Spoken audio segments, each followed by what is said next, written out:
My girl cheated on me with her ex and got pregnant. Now she's begging and crying that she wants me and I'm the one she loves. I love this girl. What can I do? I think.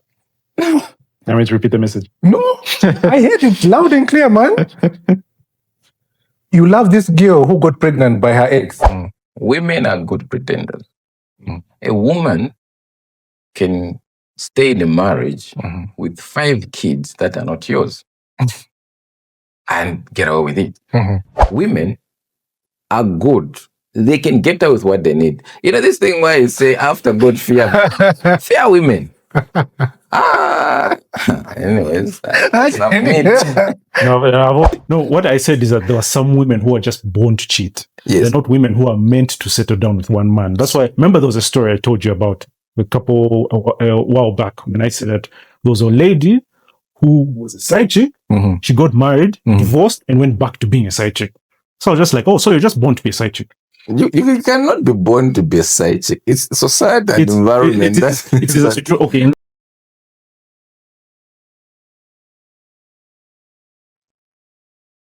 Well, so I want to ask, if a woman cheats, does that mean that she's actually stopped loving you? I'm asking you, Let me ask you. You're back. No. I don't think when a woman cheats, it means she stopped loving you. We need to understand the motive behind cheating. Yeah, so when a woman cheats on you, in most cases, there are 3 things. That's my opinion, though. 1, it's an emotional space. So there's a vacuum emotional. 2nd, it's revenge. So revenge is 2nd, and that's key. 3rd, it's what I would call unmet needs. So these 3 key things, they determine the state of a woman when it comes to cheating. So is that the reason why after they cheat, they now go back and start begging, pleading to come back to their marriage? Is that what they want?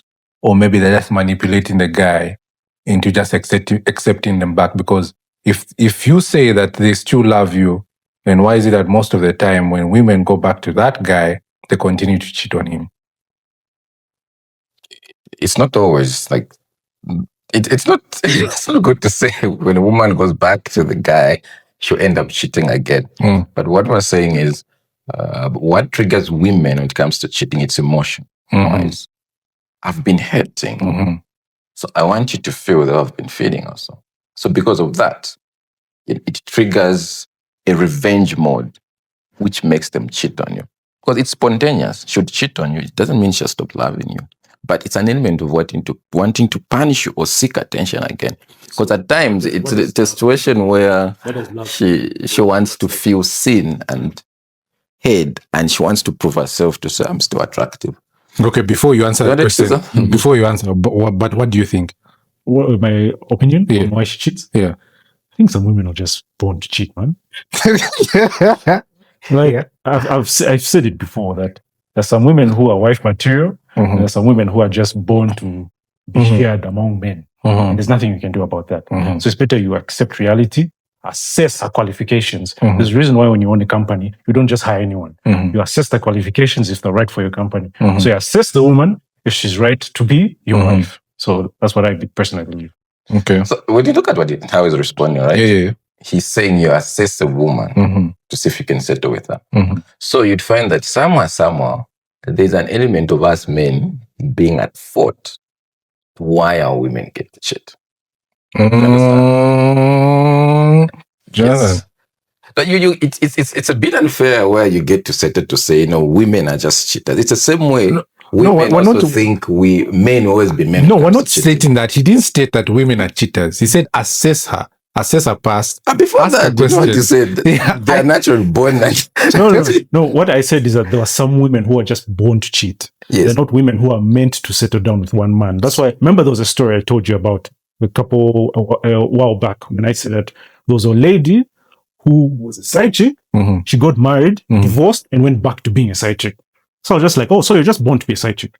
You cannot be born to be a side chick. It's society and environment. Okay, in life, do you agree that everyone can be a king or a boss? Yeah, true. I mean, so everyone can be a president. You can be a president based on the environment and how you position yourself into becoming a president. No one. Not the president of the country. At once or what? Or someone is entitled to be president. Are you telling me that someone is entitled to be president or someone can be president? So let's say amongst the three of us, are you telling me we can all be the president of Zambia? Or maybe maybe you are meant to be the president, or he's meant to be the president of Zambia. Based on the qualifications, right? Exactly, yes. No, you can't say you're... Because when you talk about qualifications, are we talking about academic qualifications or the character which you have, which you build, and the relationship which you develop with society? That creates trust from society into you. What influence or impact do you have on the community so that they can trust you to lead? So the moment it starts from the bottom line, it builds you into becoming now a leader where they identify you to say, this one can lead us. From there now, you develop interest, people around you, they guide you, and then you become a president. So what we're saying is, the motive of you, it's not that you wake up today, no, I want to be the president, you become a president. No. How do you build the community around you? How do you regulate yourself? How do you align your relationship to other people? What comes first? What's your target? What's your motive? What's your vision like? Because when you set your goals and your vision, you'd find that even your network will align into your vision and your goals. It brings us also to the people whom we marry, whom we settle with.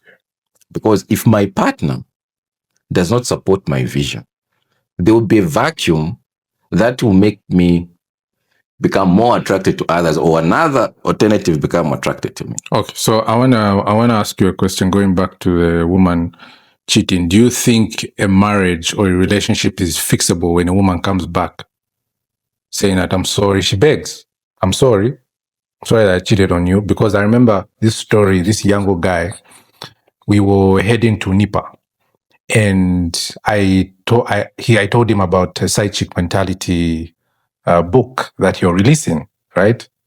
And then I asked him a question. I asked him if he's married. He said, yes, I'm married. And then I said, do you believe in side chicks? He was like, he kept quiet.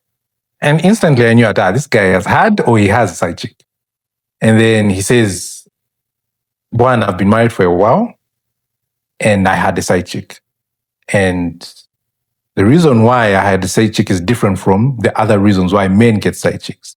The reason why I had a side chick is because my wife, till this day, and this happened last year, till this day, I haven't moved on from the situation.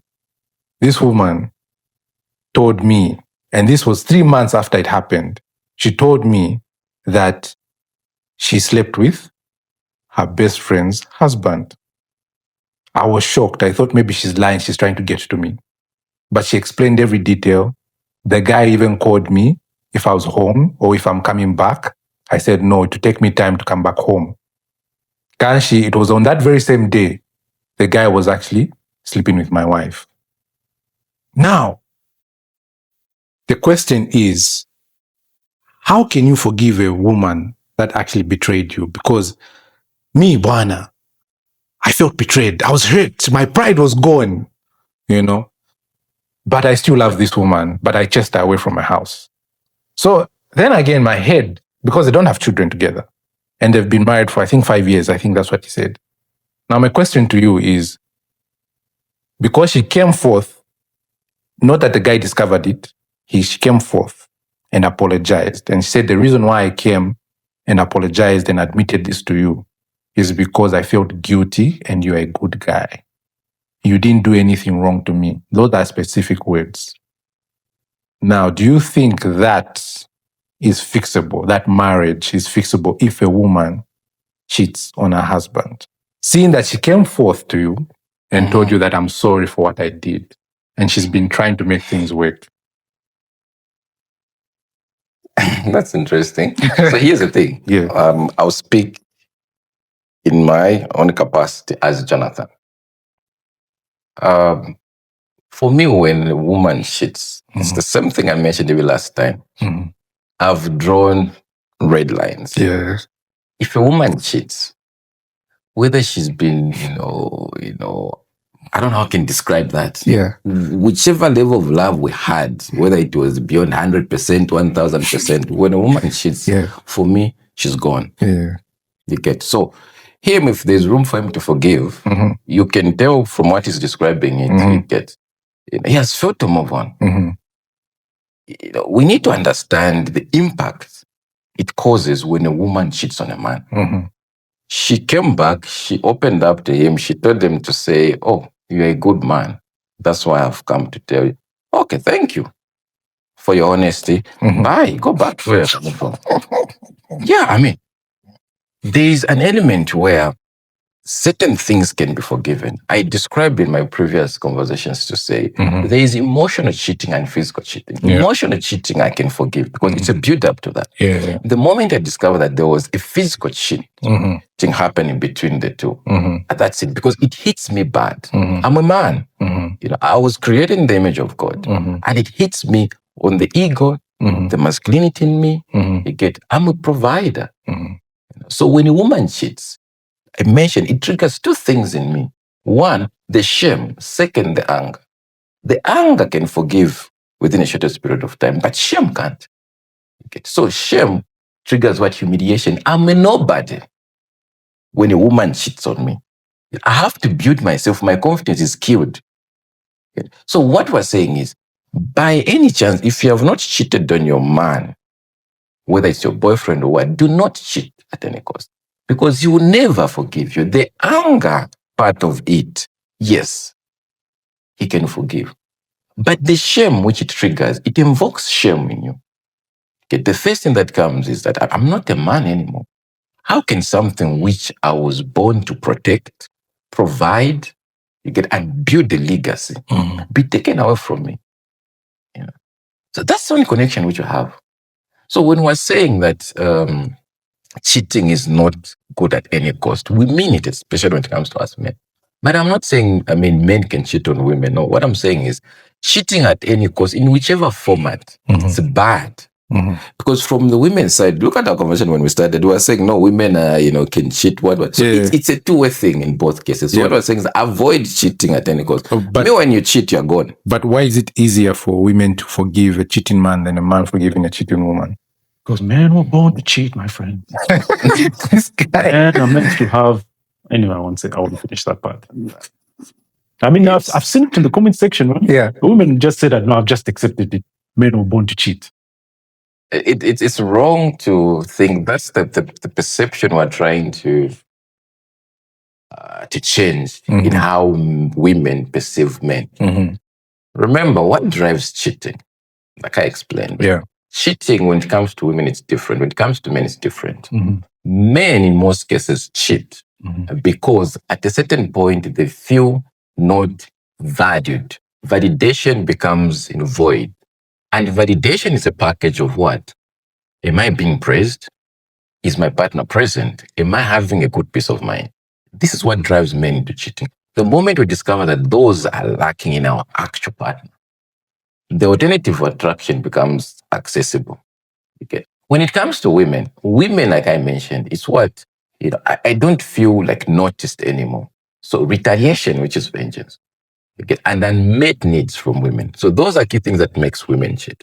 Now, you talked about, is it easier for, it's easier for a woman to forgive a man when he cheats, because naturally society, where we're coming from is, if you look around you, I may have a single wife whom I have and I love. But the neighbors around you, they've got 4 or 5 wives. So even psychological wise, would be like, no, because somehow, we're different. I'm Bemba, you're maybe, whichever club you are, yes. But right now, people are having more than 3 wives there. But have you ever heard of someone having more than 2 husbands? No, that's immoral. Yes, it's immoral. So society itself has programmed us to say, it's easier for a man to get away with cheating. But it's not good to advise men to cheat. So that's what I was saying. If you remember last time, I was saying, my wife home is my side chick. Do you know what I mean? She offers me these 3, emotional nutrients: peace, presence, and praise. So what we're trying to say is we're teaching people to develop emotional intelligence. How do you manage a relationship? How do you help your wife, who is a complete package, to add such extra nutrients, emotional nutrients, which exist in side chicks. So let me just end by saying one thing which we tend to forget is society has failed to accept and acknowledge the fact that side chicks are here to stay. Side chicks. And side chicks do what? They represent those unmet needs. Okay. So now, what are we doing here? What we're trying to do is we're trying to now find the means on how we can extract. When you talk about side chick, toolkit, side chick mentality, we're trying to extract those, emotional skills which side chicks have developed. But before we divert them, before we get there, we're trying to extract the emotional mentality skills which side chicks have, redivert them to our legal relationships and marriages and personal development. So that's the motive which we're saying. We're not trying to promote infidelity or say who should cheat more and other. No. You get. So the bottom line is cheating at any cost is not acceptable. But you know what's funny about that statement? Oh yeah, continue. But you know what's funny about that statement is that how many women do we know who said that their men cheat on them and they've gone back?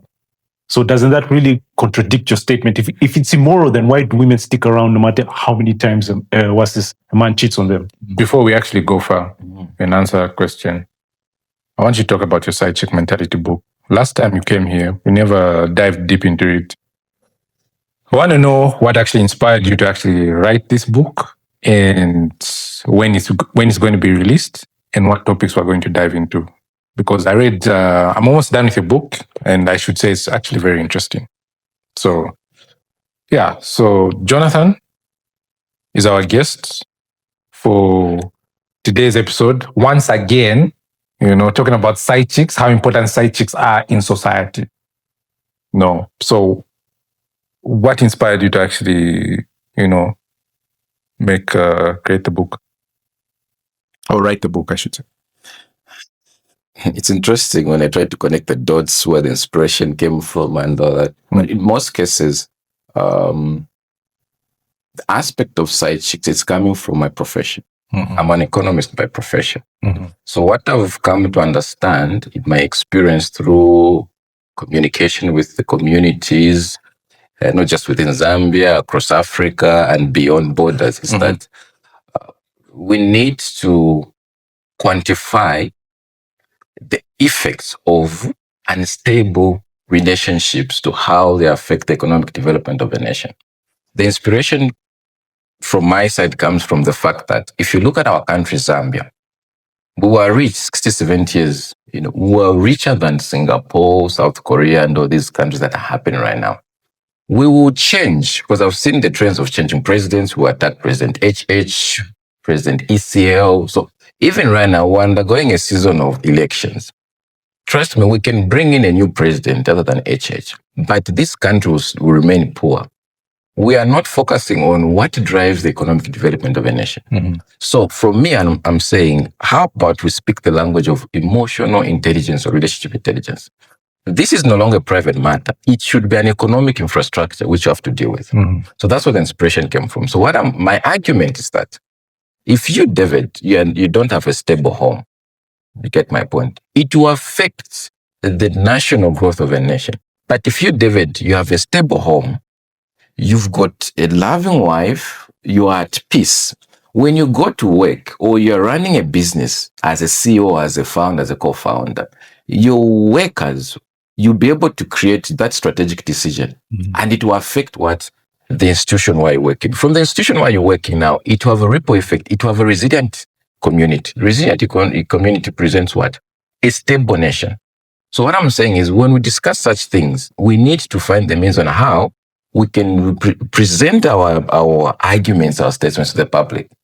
Zambians are not good at reading in most cases. No. They are not. And they're good at, proofreading. Fast, yes.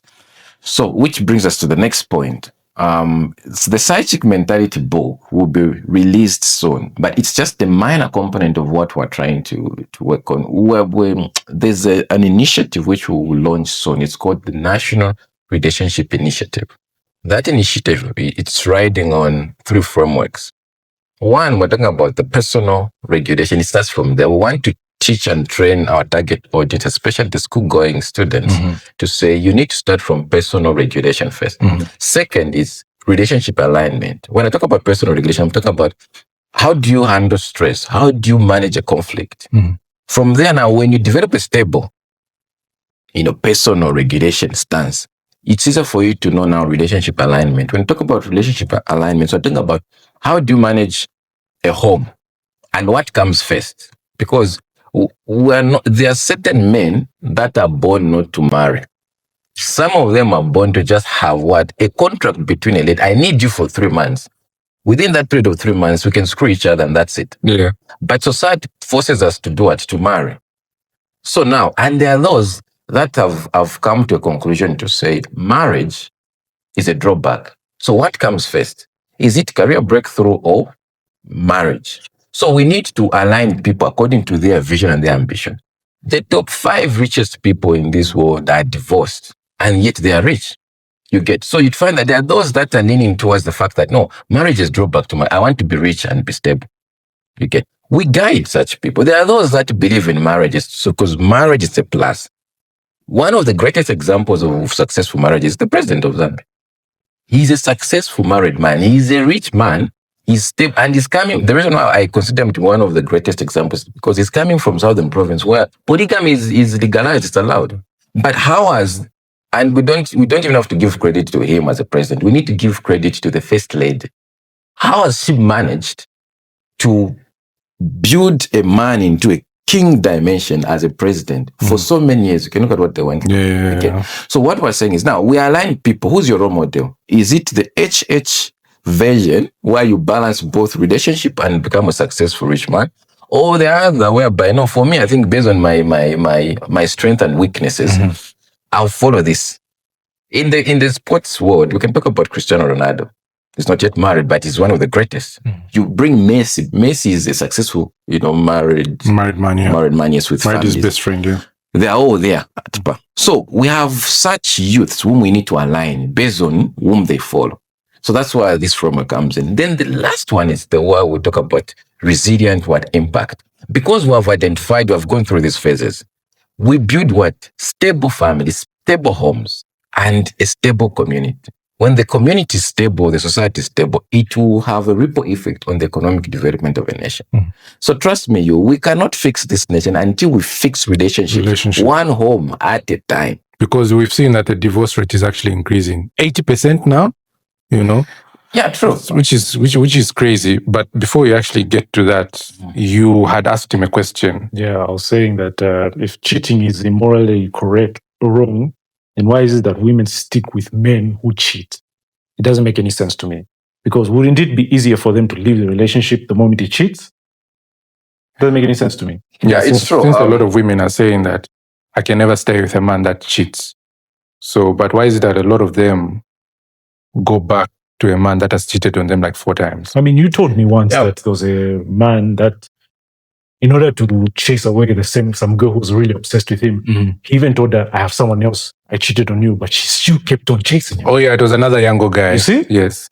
So it doesn't really make any sense to me. Women say one thing, but then they display their behavior in another way. So I'm like... So we're trying to figure out the mind of a woman. Like, why do they say that I can't accept a cheating man, but yet they accept a man who has cheated on them even 10 times? The foundation of their relationship is key.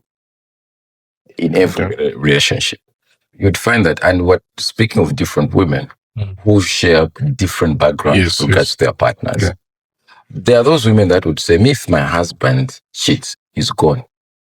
I mean, who are we to say no? I mean, because as we've set red lines to say, when a woman cheats, she's gone. Yeah. Those women are those that have set the foundation to say, I've done my part. I can provide those emotional nutrients in you, and yet you still go and cheat. Okay? So there's such a debate that goes on. In my last conversations which I had, I always say women are made up of 2. There's a quick dimension in a woman that focuses much on a long-term stability of a home. So those women would say, look, society actually justifies somewhere for men having multiple women. Now, what's my motive here? in some local languages, others would say, Vana Nai Kadida. Say, no, I'm here because of what? Kids. Others would say, I'm here because this guy, maybe at some point there's hope because he changed. Because there are those that would feel guilty to say, no, he started cheating on me because maybe I played the role in it. Now, you can't fix a home today. It's a builder. So she has reached a point where she has realized to say, I think with time, maybe my husband can change. And others would argue to say, men can't change. But trust me, it's because you want your man to change there and then. Yeah, Okay. true. You cannot hate someone before you married. You are like, it was honeymoon every time. So you need to go back to the drawing board. At what point did we miss each other? So communication is key. So there are those women that are saying, no, me, I can't forgive my man when he cheats. Well, it's true. Me, I can't forgive you also when you cheat. Yeah. But what do? We avoid cheating at any cost. Yeah. Those that are following their husband, he has cheated 4-5 times. I mean, the problem is not her. She's a smart woman with a queen dimension in her. But we shouldn't be reckless by going out and cheating because our women are able to understand. No. We should have an element of pity in us. There was a conversation I had with someone to say, it's wrong for a woman to be at par with a man. Yeah. But when a woman exercises humility, like the way that woman is saying, I'm always chasing my husband, right? The guy gets back home past midnight. She's at work. She saves him. She gives him water. They eat. Oh, kids were waiting for you. Oh, babe, I was waiting for you to eat. There has to be an emotional trigger in a man that would be like, no. I'm hating this woman. Yes. Pity is key. Men can change out of pity when it comes to their women. It's very difficult for a man to change when you're at par with him. No. Yeah, very true. You're attacking when you're his competing, ego, you're attacking his identity. You won't change. You get it? So we're saying women have different visions because of but they understand what made that guy to start shit. Yeah. So I think that's my submission. So I also want to find out, why is it that 80% of divorces have actually increased? It's gone to 80% now. Why has it increased? The reason why these rates are increasing, and I can even be, factual. I can give you statistics. As of 2022, we had about 31,000 divorce cases. These are legal divorce cases where you file for a divorce. Ignoring these to my illegal, marriages where in communities, compounds, villages, not those, but just where you go, you file for a divorce. 2022 was at 31,000. 2023 it was at 36. Now, as we stand, it's more than 67,000 cases. What is driving such element? It's bringing us to what we're talking about. There's always the unmet expectations from couples and unrealistic expectations. What driving this? When you have such cases, there's mistrust, which is built. The moment there's lack of trust, then lack of trust in a relationship is a killer. So there's a constant lack of trust in relationships. You've brought up the issue of divorce cases. I think you remember, I don't know if it should be last week or 2 weeks ago, when one of the government officials was presenting the DNA paternity test at Levy Hospital. Yes. Look at the damage it causes. So the moment there's lack of trust in a relationship, that's it. I've talked about the paternity test. Do you know the numbers? Since we're talking about numbers, that man said he presented from the 125 cases, paternity cases, 49 were negative, 75 were positive. You know what that means? It means 49 cases which were tested, fathers turned out not to be the actual fathers. So the ratio, let me bring it down to those. It's 40% to 60%. So what are we saying is, let's start from the house level. Hypothetically, David, if you, me, him, we're the 10 of us, right? We complain to say there's lack of trust. No, I don't know if these are our kids or not. When we take those 10 children for a paternity test, 4 of them, they will turn out to be that amongst us who are not their fathers. Yeah. And the other ones, it will be like, of course, they are their fathers.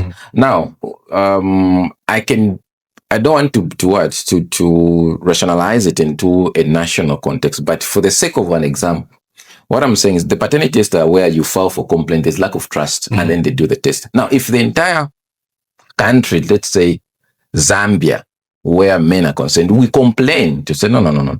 We don't trust our women or these kids, right? And we take the kids.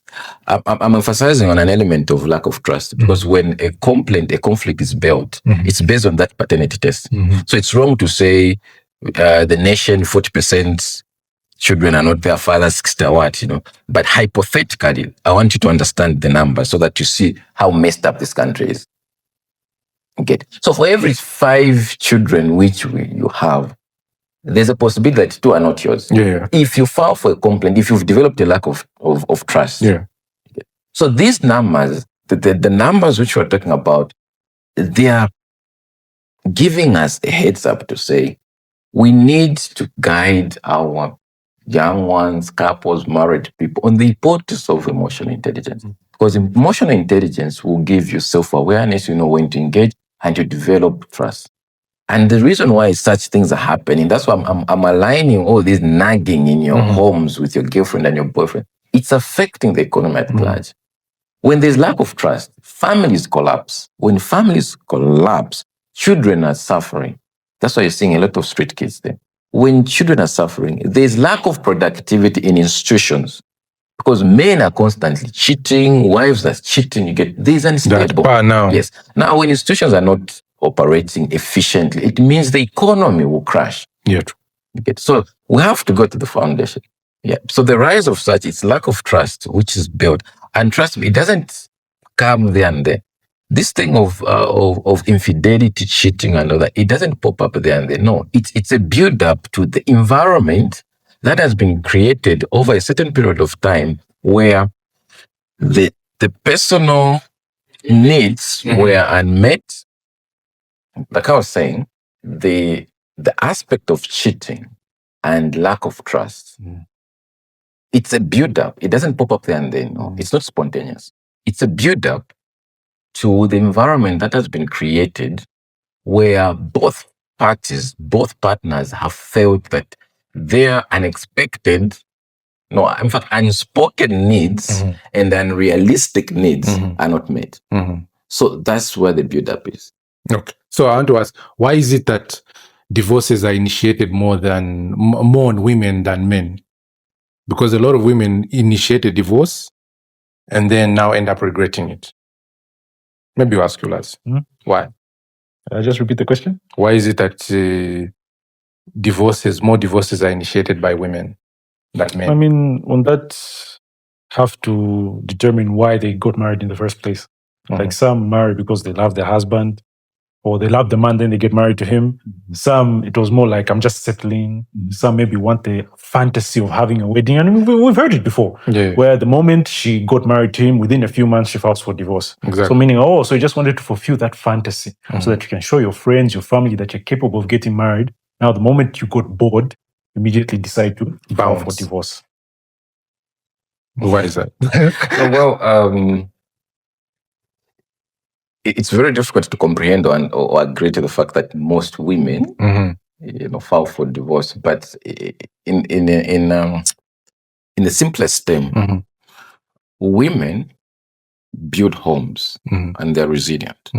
It's easier for a man to get out with the infidelity aspect. Yeah. Now, women, those that are mature enough, that prefer the queen dimension in them, not focus much on long-term investments, stability of the home, managing the home and all that.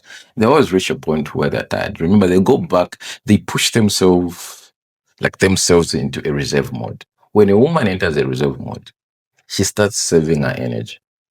Okay. So when she's saving her energy now, she becomes more strategic to say, now, at what point do I do an exit? Because you may think as a man, you're cheating on your wife like you're getting away with it. No. She becomes more strategic to say, okay, I cannot walk out now.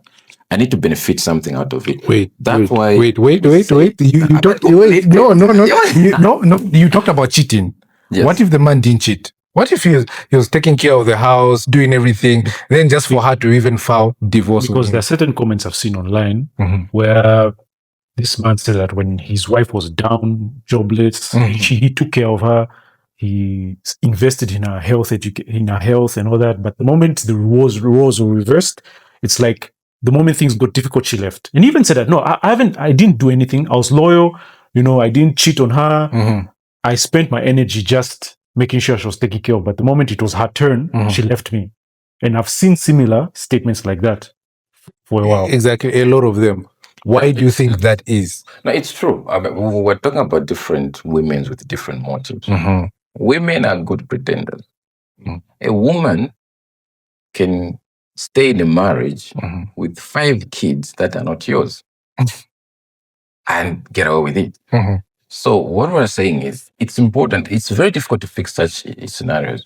But the least we could do is to provide an emotional intelligence, aspect in men, so that they're able to understand, to say, I cannot miss that point whereby this woman exploits me. Most women are materialistic, not all of them. Yeah. You get. So like what you're saying, right? We need to understand the aspect of co-parenting, co-relationships and all that. We need to support each other.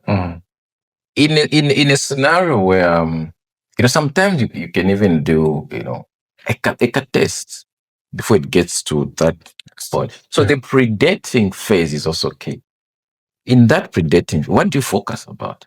Is it about just sex, meeting in the evening and then you try to eat, you go out for you? No. The reason why there's that phase of dating, it's you conduct a pretest to see your partner, whom are you entering in. You can't be discovering such things after 10 years, 15 years. Where were you before that? Okay. So that's the reason why we're having such conversations. Emotional intelligence is key. You can't allow a woman to get away with all this mess, man. How are you going to reverse such a scenario where you've got 5 kids that are not yours? It hits you bad. So what I'm saying is, women are good. They can get away with what they need. This thing where you say, after God, fear women. Anyways, that's not me. No, but I've always said this, that women are like Superman. You know how Superman is when the moment he stares at you, he can already tell your physical makeup just by staring at you. I think women possess the similar ability where the moment they look at you as a man, they know exactly how to manipulate you and how to get into your head. And that's the thing with how women have managed to keep maybe a secret of having children that are not yours for 15 years, because they know exactly how to manipulate the man. And that's what I said, right? It's what we're talking about when we say our wives, they shouldn't get comfortable. They know how to trigger the side chick mentality in them. So they know exactly what they're doing. They know. So what we want is, we want them to convert that side chick mentality, the devilish aspect, into something productive, so that they keep their men. Use the powerful good rather than evil. One of the guys in one of the comments from the previous podcast, he said, these are the grateful devils. They need to look at the level of hatred which the guy has on women. But we're saying, imagine, it's bad out there, So what we're saying is, women, they know what we seek in other women. Yeah. They can provide that. But let's remind them on how they can easily provide that. Let's offer them support. But I want to ask, why is it that they get comfortable? Because you know exactly what your man wants, right? You see your man liking pictures of, let's say, musicians like, I don't want to say Zambian musicians, but you see men liking pictures of maybe Beyonce, Ariana Grande, liking pictures of this chick from South Africa who sings water. What's her name? Taylor, whatever her name is. Women see that. Women know that. Women have seen the husbands stalking other, I would say, side chick material women, but they don't want to be that woman. Why is it that they can't be that woman? But as men, when we notice, we can be that man. If a woman complains to say, babe, you never do this, babe, you never do that, babe, you never take me out. Okay, let's do that. Let me try to take her out. Let me make her happy because she's complained about it. But why is it that when men complain about it, women don't want to obey or they don't want to bend to our rules? Is it because of the what they're listening to, who they're listening to, what they're watching? No, a man shouldn't control you, but yet you're married to a man and he paid lobola. Can I answer the question? Go ahead, man. I can give you an example, right? If your if you depend on one person for everything and they know that you have no safety net outside them, how do you think they're going to behave? Are they going to respect you or are they going to take advantage of you? Take advantage of you. That's how women are. Once a woman knows that you're not going anywhere else, she knows that you have no power to attract other women. She's going to take advantage of you, man. She's going to relax. It's like, this guy's not going anywhere. He loves me too much. Exactly. He's a simp. So it's all about who has the power dynamics in the relationship. That's what I've seen by observation. Yeah. That the person with the most power has the ability to leave and come whenever they feel like. And I mean that's the truth, because in all this scenario, in this world, it depends on who has the power. Mm-hmm. But we shouldn't bring it down to relationship. No, I mean, but we're just being realistic. Comparison, who has power over someone else, because it's based on how women have been behaving. So that's no longer a home. You get it. It's a contract. It becomes a courtroom. You get. So we need to teach our women to, the humility aspect of it. You cannot compete with your man at any cost. Yeah. A man will always come out a dominant force. Mm-hmm. So from respect, Jesus is the head of a temple. Yeah. Down here there's a man. Then there's a wife who supports another. So you cannot run out from such, a system that have been existing for years to come. So when there's an element of power struggle where women can also dictate the home and all that, it's no longer a marriage aspect. It's a courtroom. Yeah. It becomes a battlefield. Mm-hmm. When we talk about women, you just said something about women, which was interesting. But what I'm saying is, women don't do what? I forgot. What did you say about? There's a previous comment which you said you do. I wanted to comment about it, but then I forgot. About the power dynamics between a man and a woman? No, before that.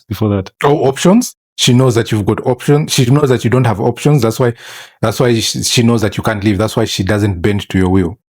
Is that she knows you don't have the ability to attract other women? Oh, now remember, no, you were talking about comparison, where she knows that you watch such people. Yes. Now I remember. What I wanted to say about that is that women don't like being compared to other women. No, that's a fact. Yeah, they don't like that. Now we want them to look like Beyonce. We want them to look like Rihanna. Yes. Yeah. But even the right tone at the wrong time will appear to be offensive. So we need to be smart enough as men on how we just give her a slight push towards where we want her to be. Yeah. Mm-hmm. So that's the key thing. So if I tell my wife, baby, you've gained, I want you to look like, Beyonce and all that. She'll be like, are you serious? Go marry Beyonce, you know what I mean? So they become very, and it hits them bad because it's the way shame hits us. Yeah. For them, it's their appearance also. Oh, so they don't like it when you compare their appearance to other women. No, they don't. And it's very difficult for them to forgive you because in that shape where she is, whether she has gained, someone, that's her shape. Mm-hmm. And when she walks out in the street, some other nigga would admire her at that stage. Mm-hmm. We have different classes as men. Mm-hmm. So what do? If you want your wife to do a gym, you push her slightly, go together, man. Even if you become more slimmer than you are, to go together. So you guide your partners towards that. Yeah. That's where emotional intelligence comes in. We should not be comfortable in speaking negative things about our partners. If I want my wife to look like a Beyonce, and where can that success come from? If it comes from the gym, I need to go there to support her. Sometimes I can even say, baby, I want to be hitting the gym. We need to spend most of the time together. Escort me. You go together, but also she won't just sit watching. No. She'll be doing the gym. So you're improving her body shape because of your mindset. I think that's in fact, you have a point, because if you're always speaking negatively about your woman on how she looks, there's probably going to be someone who appreciates how she currently looks, and that will lead to her now cheating on that same. No, very true, because I remember watching this movie by Tyler Perry. It's called, is it Why Did I Get Married, right? Yeah, Why Did I Get Married? And then this man kept on disrespecting his wife to the point whereby he was sleeping with the wife's friend. And then the wife wanted to board the plane with him. And then he told her to drive while he was in the plane with the wife's friend. So the wife was like, no, I'm doing this because I want to make my marriage work. This guy is no longer attracted to me, so I'm doing everything I can. She started eating less, she started going to the gym. But the guy just kept on putting her down and down and down until during that drive, she met a nigga, She slept at the guy's house, not that they had sex. The guy asked her, "Why are you driving this time? It's a bit dangerous." And the girl explained, "No, I want to make my marriage work. It's been going downhill ever since. Oh, where's your husband? Oh, my husband is actually where I'm traveling to. Why didn't you go with him? No, he told me that I'm fat, but I need to, I need to drive here and lose some weight and whatnot." The guy was like, "No, don't let anyone talk to you like that. You're actually very beautiful." That's how she was shocked. She's like, "No one's ever told me that. My husband has never told me that." That's how now emotional cheating came in. Then when the guy now completely ended the marriage so that he can sleep with her or get married to the best friend, that's how her and that cop she met at that house now ended up getting married. And then the guy started regretting because that girl he thought was 80% of what he needed or 100% of what he needed, ended up regretting because the woman never used to cook, never took care of him. All she wanted was money. Found out the grass wasn't greener on the other side. Exactly, the grass wasn't greener on the other side. So he kept on talking negative about her instead of being, I'd say, loving.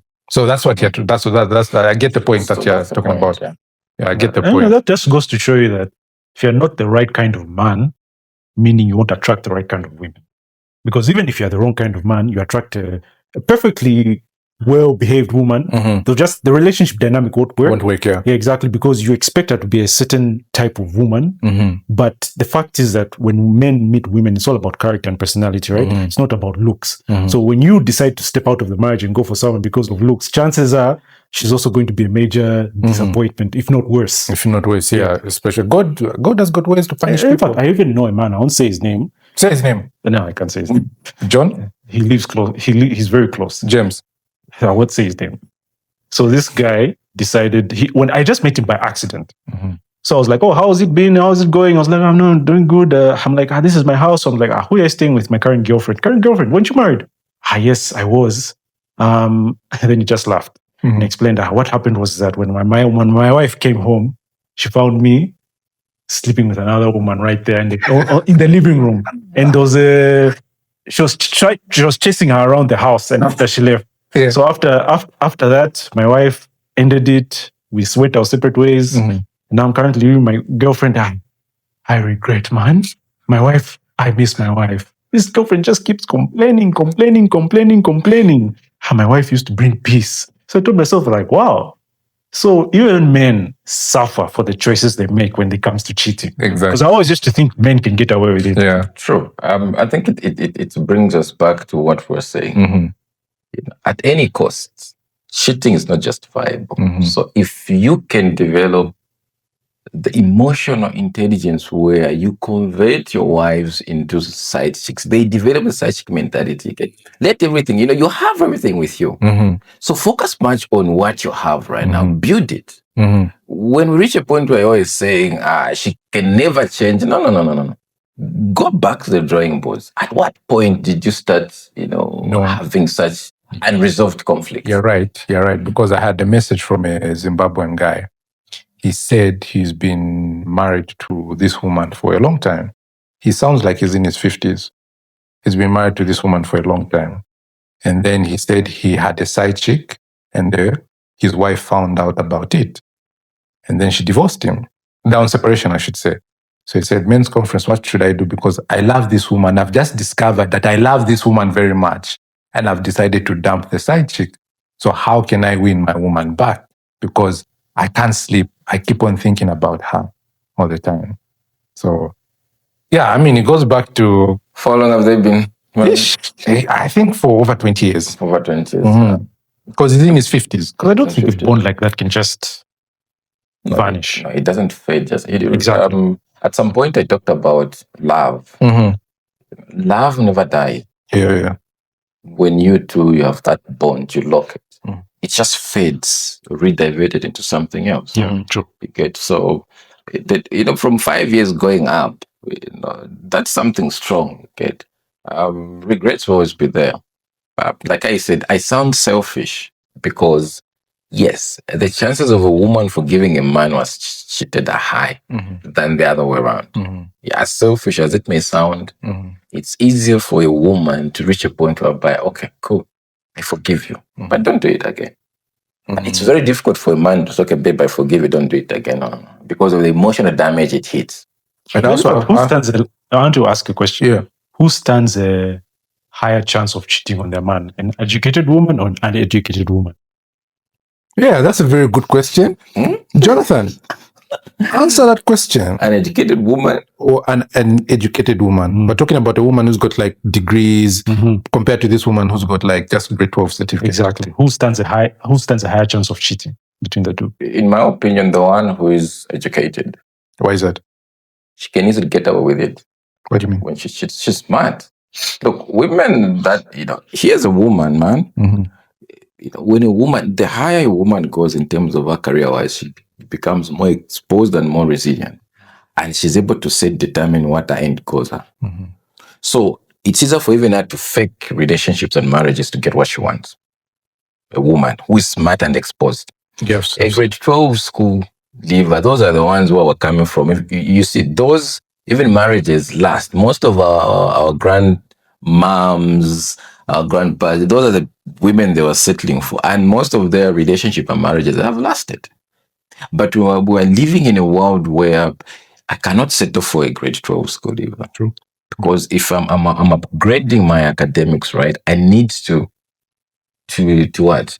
That gap, it has to be filled in with someone who meets my vision, whom we discuss with. That's why there's most of cheating in corporate world and all that. Yeah, so truth be told, a woman who's exposed, she can get out with cheating so easily.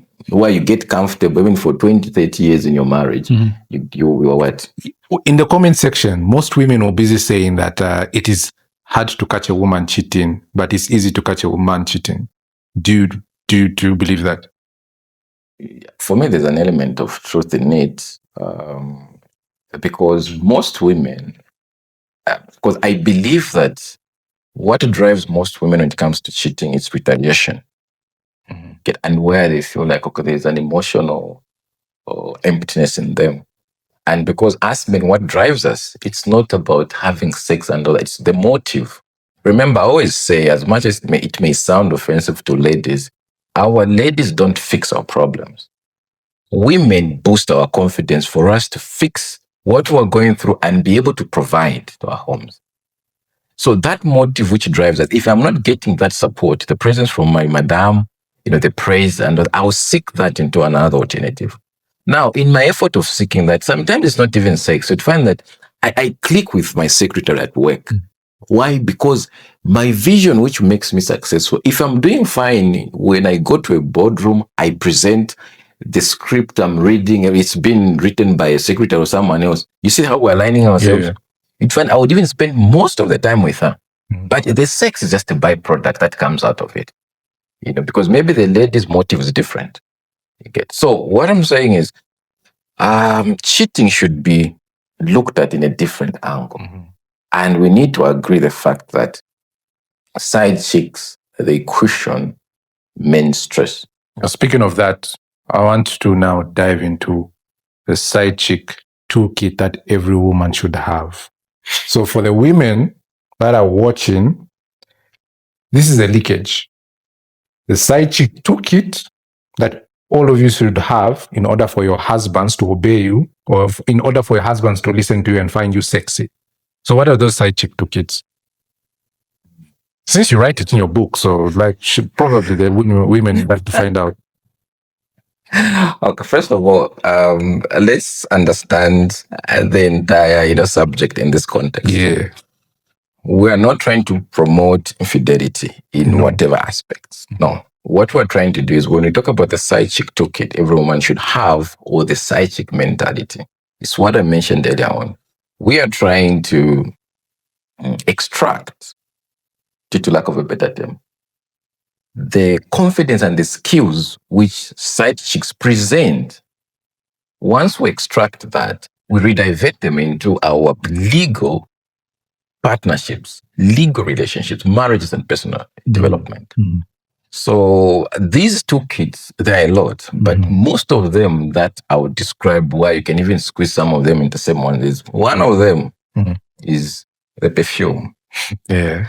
Perfume triggers an emotional sensory into a man's being. how you smell. And perfume is not about the fragrance, no. It's how do you present yourself. You get it? Is that nigga seeing me? So those are the key things.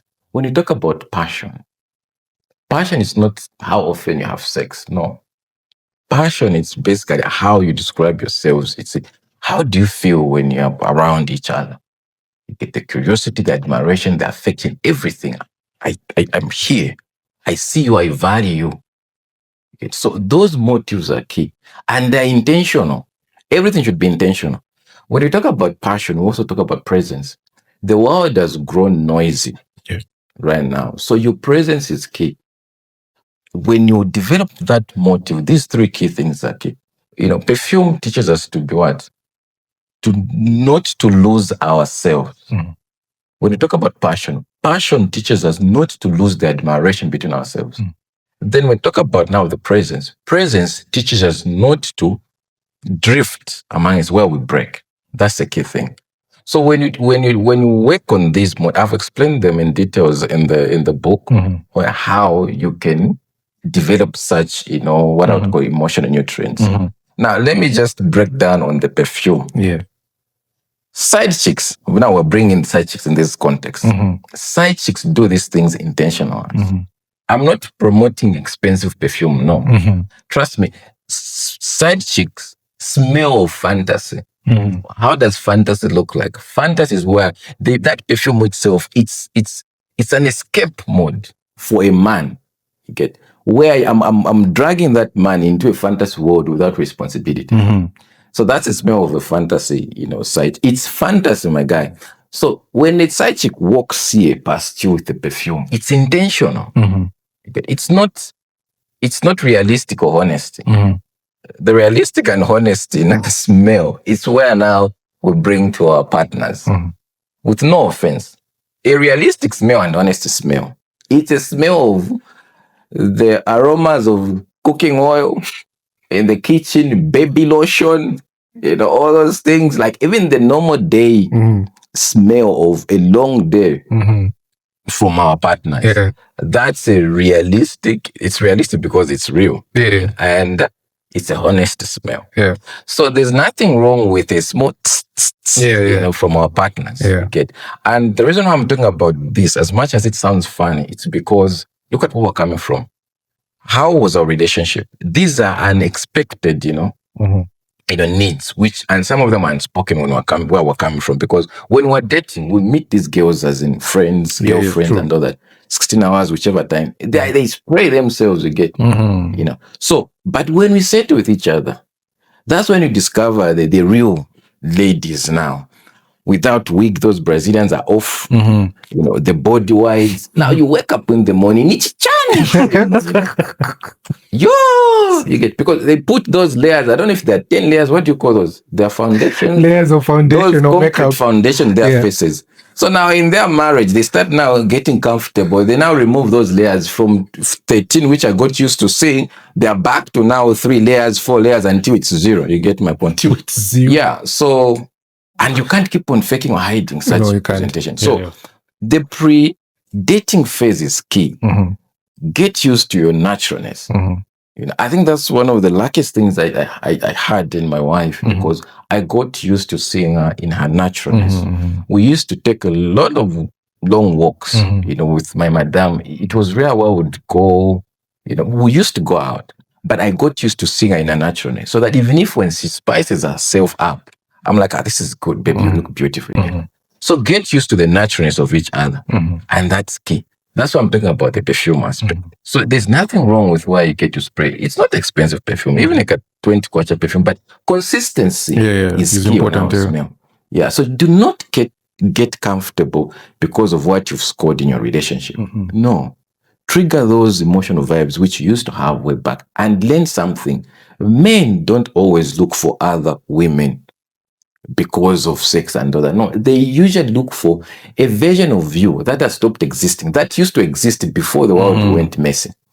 So the moment you understand that psychology of men, it's easier for you to maintain your balance as a housewife, as a manager, and as a lover who triggers his emotional sense. It is true, because a lot of women have become very comfortable and very selfish. and they are looking nice for their colleagues at work, but they're not looking nice for their husbands. Don't you think the problem lies within the men themselves? Because I've noticed that men also become comfortable in marriage as well.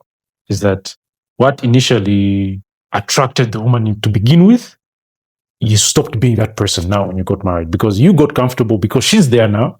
So in my head, I'm like, oh, so dude, nigga, you got comfortable as well. Maybe it's because she got comfortable as well. So it's like, maybe me putting in the effort, she's not appreciating me. She's not telling me how hard I'm working. So there's no need to be inspired to do that. So, I mean, doesn't he also have to be inspired as well? So it goes both ways.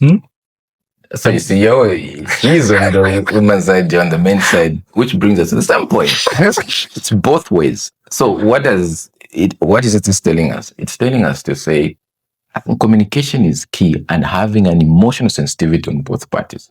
We should not be selfish enough to ignore what our other partners need.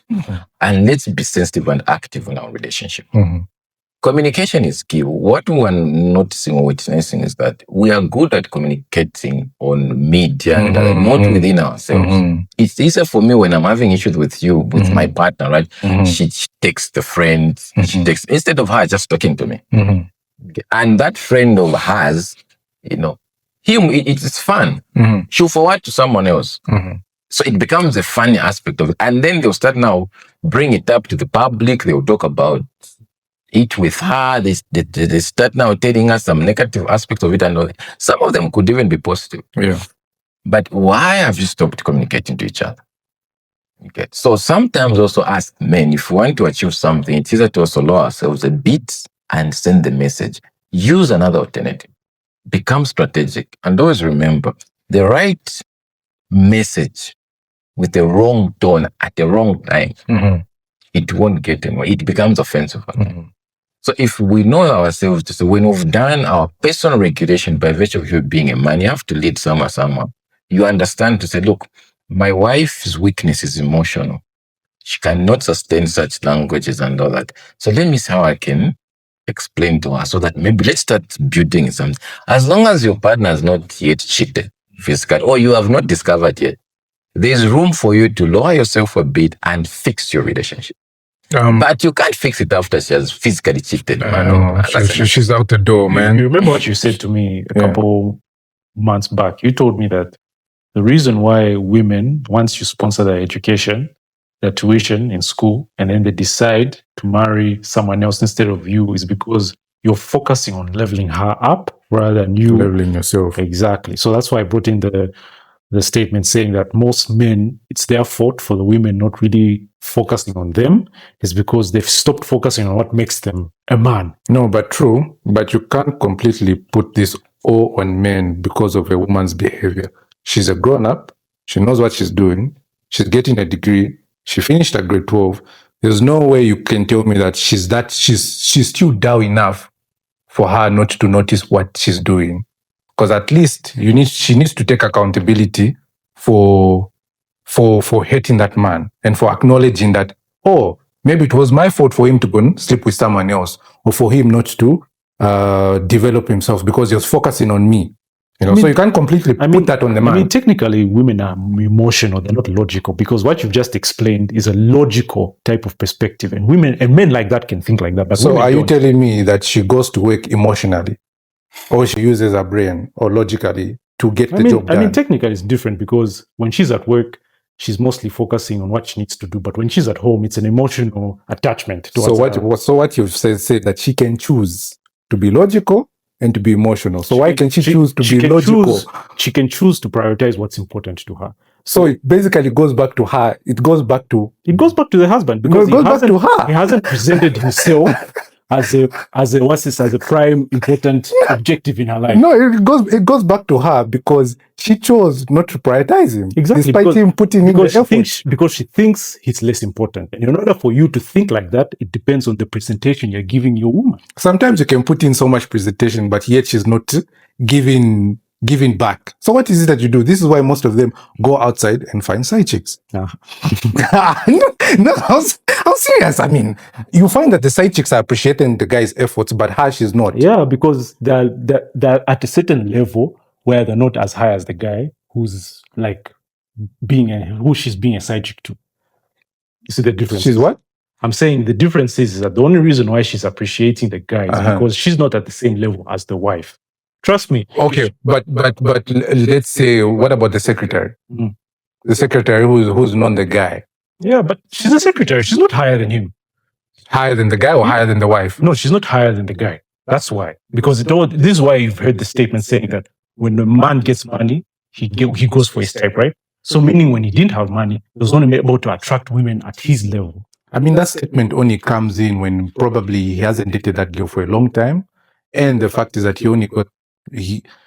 only going for his type because, like I said, he hasn't dated the girl for a long time. If he dated the girl for a long time and he got money, yes, he can start, developing himself, developing the girl and building a family. But women say that if you develop a man, he'll go for his type, which basically doesn't make sense because I've seen a lot of men who date women for a very long time and then they develop the girl and develop himself. Mm-hmm. But the only reason why I said that statement is because I was just giving an example in terms of levels. Like women, we've heard stories where when it's their turn to support their husband, right, they leave no matter what. That's selfish. Right? Okay, for me, at first I thought that, but then I just realized that it's better to accept reality and say, because of my current presentation, I'm not the kind of alpha, the kind of man that she wants me to be. No, it goes back to what he said. Mm-hmm. Communication, and she's also selfish. Me, I'll stick to that. There is no way I help you go to school, do all these things, just for you to develop yourself, and it's my turn for you to support me. And like you said, we don't need your money. Support me in some way, maybe emotionally, or help me, push me to achieve my things, boost my confidence in order for me to achieve my goals. But you leave because, I've already siphoned money from this guy. She was smart enough to do that. But you remember what you told me a while back? You told me that I must have lied to you, man. I must have lied to you. No, you told me. You used these exact words. You told me that there was a friend you knew who kind of did the same thing. Yes. But he said that, no, now I have learned. I'll know how to treat my woman in the next relationship. So meaning I was and guess what? So meaning that woman keeps running back to him. She's not even married yet, but the guy's married. So what does that tell you? She knew exactly what she was doing. The grass wasn't green on the other side. That's what happened. Even if the grass was greener, they still always circle back. Because of the attachment. That's it. Jonathan, this is normal. But that's interesting. Yeah, it is. It's good to have such different opinions. Yeah. But from my end, I think the aspect, I will lean towards the aspect of paying for someone's school fees. Yeah. There's nothing wrong with doing that, but everything else is wrong. Mm-hmm. You cannot miss a part where you know that this girl was just playing you. Yeah. It's very difficult. Yeah. But again, we tend to miss as in men because girls are good at faking emotions. True. And pretending. Mm-hmm. So it's inhuman on the girl's side to know that this guy will invest in me for 4 or 5 years and then I'll disappear from him. Mm-hmm. Sometimes they don't disappear intentional-wise, whatever circumstance that would happen. Mm-hmm. But if she's ready to move out, just to give him back my man, I wouldn't. Thank you. Yeah. It's a crime. Now, look, thank you. It's a crime. Do you know how I've boosted that to be valid? Because even when you're paying those, the dowry, the lobola, an educated woman is more expensive than a great. Yes. Her parents, whether they are dead or alive, or her uncles, her aunties, they're going to charge us based on her value and her standards. And it came from me. And you think she'll get away with it? No. What am I going? So she will give me back my money. You can sue her. It's not that you have to use force and all that. No. There's all these legal stuff that are coming in. And the next dude whom she'll settle with, he has to know that girl you have settled with, my guy, she owes me a lot of money. I took her to school. So you nigga have to pay me back if she can't afford to pay me back. To make it known. No, it's inhuman. You cannot waste my time for 4 or 5 years. I pay for school fees in between because you know what you want. You're offering me whatever I need, those emotional relationship nutrients, right? You offer me, I'm satisfied. I'm like, this is my wife. And then at the end of that, you get away with it, you go somewhere else. You go sit with another guy, another nigga. Even the same nigga whom she said, she has to explain to me, I'm coming from this relationship where this guy was paying me back. So if you're stable enough, Margaret, start paying him back. Yeah, because I've noticed the woman. I don't think women become honest when they leave a guy who helped them, and then when they're in a new relationship, they don't tell the guy all the details. Everything, they yes. probably give an excuse and say, "Oh, we left on mutual terms." Or he was the problem. Exactly. Or he wasn't providing certain things, so that they sugarcoat the breakup. And meanwhile, now when the guy discovers, it's now too late to even go back. But anyway. Yeah, so I think for me, that's the whole scenario. But let's also try to teach our young ones to be sensitive, emotionally stable, and resilient to know to say, this girl can run away. There's always a sign. Wait, so what happens if, let's say, I meet a girl I'm in love with, I want to date, but she's currently, her family are in a financial situation where they can't afford school, but I can. So meaning, how should I approach that situation? Before you answer the question, how long do we have? 5 minutes. Oh my God. We're supposed to read those messages. We can read them now. So let's get into the messages. All right.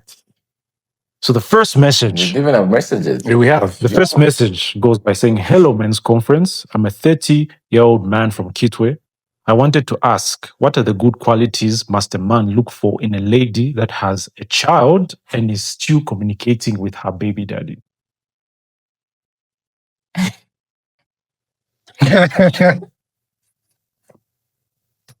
She's got a child and she still communicates with the baby daddy. Yes. And this guy wants to settle with her. Yes. And those are some of the signals which you need to take note of. Why is she communicating back to the baby dad? True. The foundation of a relationship is key. He's in his 30s, right? He's young. Yeah. He's young, yeah. So it's easier for him to avoid such scenarios in the near future. That woman, we don't know. Okay, he knows. I'm sure she has explained to him how they're separated. But that woman, if there's separation of the guy, maybe the guy got carried away, he was immature, he impregnated, and all that. So the aspect of communication, right?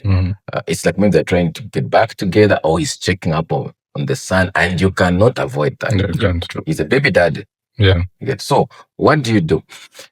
You draft a list. What are the pros and cons? What are your priorities? So if which risk can you manage? So when you set the risks to say, I can settle with this, I cannot settle with this, and then it's up to you to choose. Okay, amazing. What are the messages you have? Okay. So I got married to my wife last year, but she told me about her ex who she dated for 8 years and how she broke up with him 3 years before I met her. But despite that, she continued to have a strong relationship with the sister of her ex-boyfriend, which I can understand. After 4 months of our marriage, I noticed that my wife always turns her phone upside down. I asked her, "Why are you doing that? Are you hiding something?" And she said no.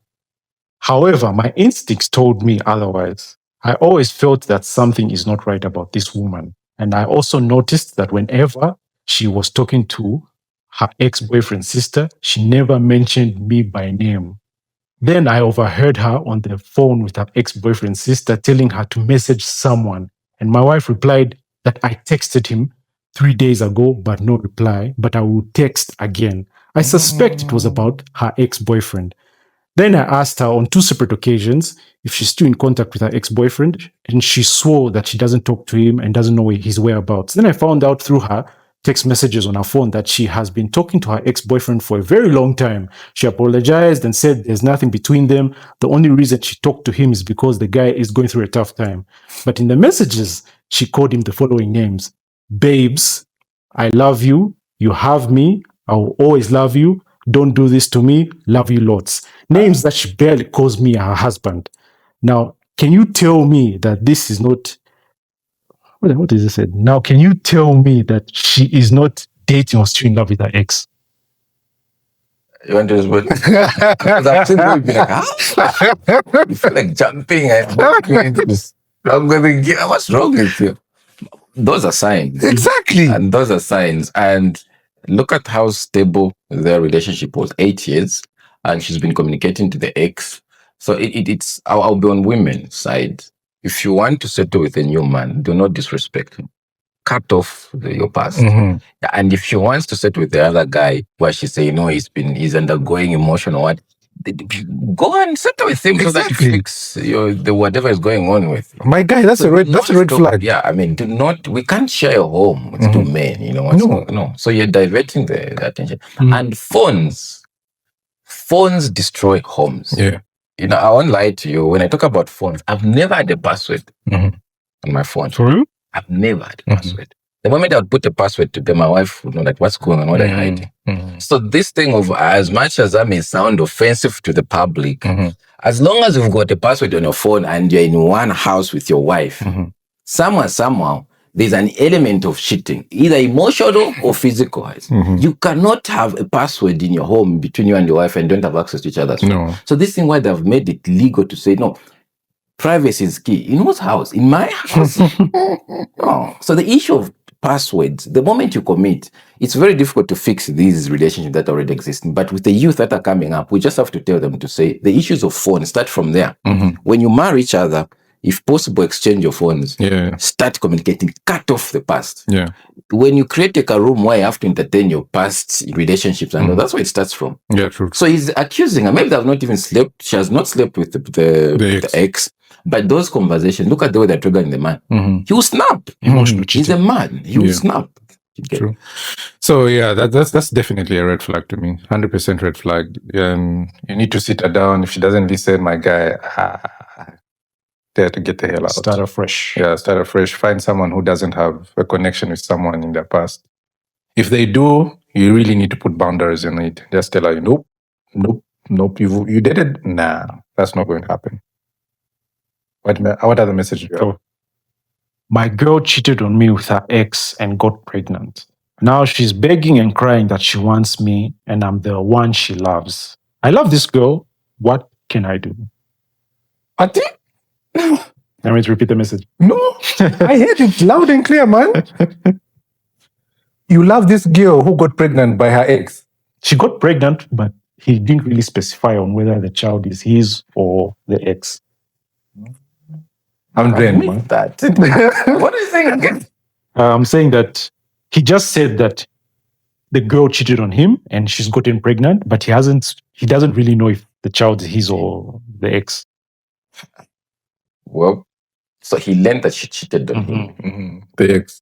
And he loves her very much. Cheated on him whilst they were together. Yes. She went back to the ex, and then she cheats on him. And now she's discovered. Now she's pregnant. So he's in dilemma whether it's his pregnancy or not. Or he has to wait for 9 months. Yeah. And then from there he will decide. Exactly. But for me, if it's not my child, it's tricky, man. Kids are innocent.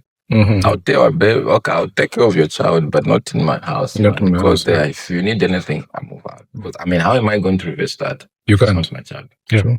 We're in between. It brings back to what I was saying. Me, if someone cheats in my presence, she's gone. So there's that emotional. Cheating one, we can fix things out. True. So if you discover that it's not his child, there's room for forgiveness. We're different men, as much as we share the common core. True. Very true. Well, last message. Okay, so I'm a 33-year-old guy having issues with my wife. She has changed a lot since she went back home in Zimbabwe last year. She started posting pictures and videos of herself, sometimes with her friends, seemingly going out and gallivanting. She doesn't respect me or my decisions as the head of the house. She doesn't want to be held accountable if she's behaving wildly on her social media. If I tell her what she's doing wrong, she justifies herself and makes it look like I'm giving her a hard time in the relationship. So I can't say anything to her. I must just let her be. Problem now is that we have a daughter together who is supposed to have started school this year, but she's not giving me a straight answer when I ask her if she's still interested in coming back or she has found someone there in Zimbabwe. That's why she doesn't want to come back. And I'm not prepared to do this whole co-parenting thing. It's either I stay with my daughter and my family or nothing. I hate sending money to baby mamas. They end up taking care of themselves more than our kids. My wish was for my daughter to grow up with both parents who understand each other.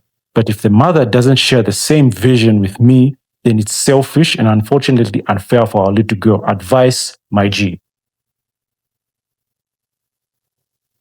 there's an element of some sense in him. He's a mature guy. Yeah, for him to write that message like that. There's the first thing which we need to look at is the legacy which we were building as men. Sometimes we may have such conflicts with our partners, but the kids whom we're raising that are innocent, we need to look for such a future. Even me, I wouldn't wish for my child to be raised by someone, other men and all that. So if you look at where she changed, when she stepped out of that comfort zone and she went for a breather, so to speak. Now there she's having fun, So he's suspecting that she's cheating and all that, but in most cases she's just having fun with friends. It's something which was missing. So when she gets back, I think he should change the tone of how he's communicating with her, because he's focusing much on how he can build the relationship with the same wife. She's in Zimbabwe. He won't discover that she has cheated or what.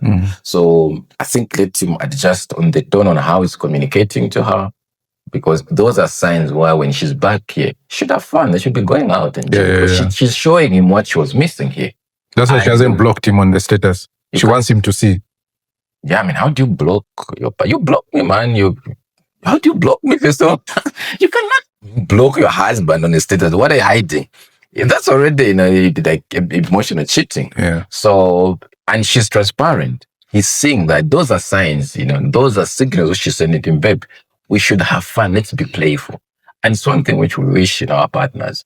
So she has not cheated on him. He has not discovered that physical cheating, but there's that emotional cheating which he feels that it can be fixed. He's a mature man. I think he knows the answer to that. He can easily fix it. Let him be playful. She's reminding him of what she has been missing. So in other words, he's boring. Yeah. Well, It's become boring. we don't know much about it. We can't judge him. I've seen a statement. I can judge. I've seen a statement online. Boring. I've seen a He statement. sounds mature enough to be boring. I've seen a statement online that says that the worst thing you can ever do to a woman is Bore her. exactly. She gonna punish you for it, my guy. But anyway, before we actually go far, this episode is actually sponsored by Lifestyle Studio, located at Arcades right on top of New Metro. So if you guys actually want videos, podcast shoots, if you want photos as well, definitely contact these guys. Their number will be at the end of the episode. So any last words for our young men? Well, for me, let me not put it in a Zambian context. I'll put it in an African context. So the resilience of economies in Africa, it's not political or financial wise.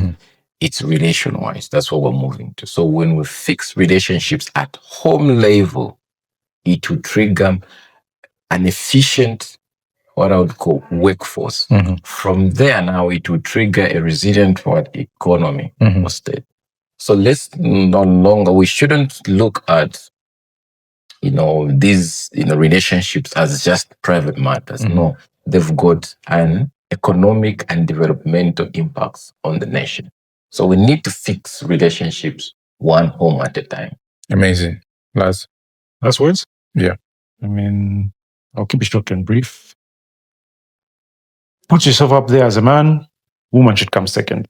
End of story. I would say be valuable enough to be important to other people. Value is very important. Build your value. You are going to get what you want. That's it.